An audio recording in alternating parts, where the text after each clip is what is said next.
I'm Ky-ree I'm 25 years old and I'm a firefighter. I graduated high school in 2009 from Crenshaw High School, and I was initially going to Cal Poly Pomona for mechanical engineering. I was pursuing that for a while, thinking I wanted to do something mechanical, and it didn't really necessarily work out because I could tell by the way that my performance was that I wasn't very passionate about it. So I decided to dial things back a little bit and go take different classes at a community college. And at that time, when I was looking up classes, I actually had a personal emergency happen, not to me, but someone dear to me that required the response of firefighters and transport to a hospital. That's when I realized that what type of job that they had. They had something that was dynamic, something that was always changing, and it just required you to be able to have a working knowledge and skill set isn't that doesn't require you to just sit at a desk, but also requires you to be able to continuously think in many different ways and adapt as the times come. And that's when I knew that that was something that I wanted to do. That was along the lines of what I wanted to do with the rest of my life. So the steps needed to become a firefighter would be to first have your high school diploma or an equivalent, to have your EMT certification, and be at least 18 years old. Once you meet those requirements, then you can apply to many different departments, larger departments mostly. If you would like to open up that wide, if you would like a wider array of departments to be able to apply to, for example, to smaller departments, then you would need something like a fire academy, and some smaller departments would like for you to be a paramedic as well.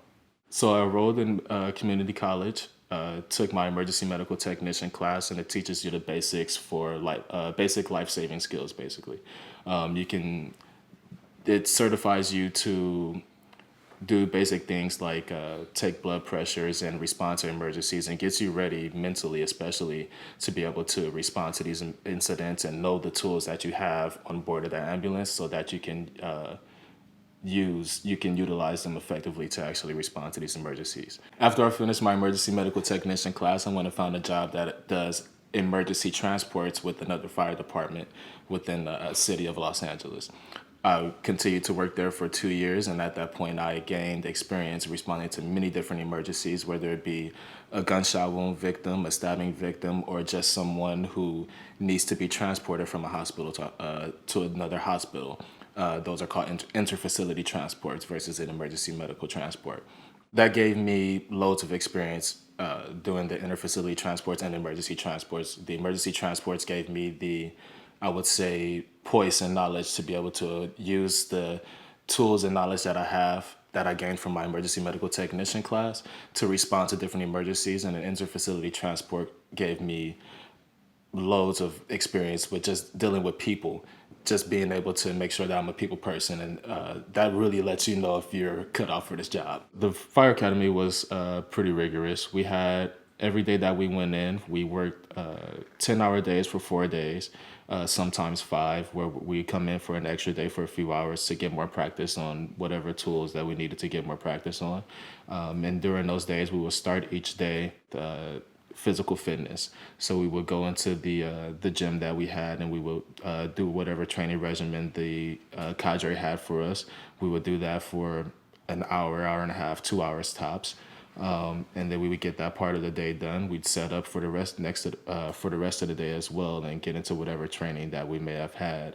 For example, firefighter survival, which is making sure that we keep our cool and that we're able to get ourselves out of entanglements or collapse, or know what to do when we can't get ourselves out to put out that mayday call. Every fire department has a test and an interview that you must pass in order to become an entry-level firefighter with that department. So different fire departments have different tests, and they're geared towards different things as well. Some tests may have basic math and English on it, and some may go a little more in depth to other things that the department may want to gear their hiring towards, or to gear the type of people that they want to hire towards.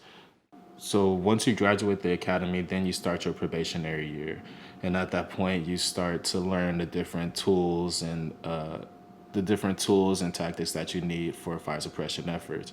And you also have to continue to train on the things that you learned in academy. For example, throwing ladders and what we call phase testing, which is actually taking some of the things you learned while during the academy and actually doing them. The growth opportunities are vast. You could go into pretty much anything. If someone wanted to be an emergency dispatcher and see what that was like, they can go into the dispatch arena and become a dispatcher for a while. If you wanted to be a fire inspector, you could be an inspector. If you want to be a paramedic, you could be a paramedic. If one day you want to become a captain, then of course that takes a larger skill set than maybe the rest of the professions, but then you will have to continue to make sure that you're as studious as possible to pass that captain's test and also pass that captain's interview to become a captain. And then there are two ranks of captain as well. If you wanted to go even higher than that to become a chief, then you can do that as well later on in your career. So the life of a firefighter is pretty much a long learning process. As long as your career, you will be learning something new almost every day. My advice to people just starting out trying to become firefighters is to go as hard as you possibly can, get as much under your belt as you possibly can. Myself, personally, I did everything I could to make myself stand out, and I also did everything I could to make sure that that interview went well. For example, when I was a CPR instructor, I did that so that I can hone or perfect my speaking skills for the interview, and I believe that helped me tremendously. You have to recognize your own weaknesses, and you have to fix it or capitalize off of it.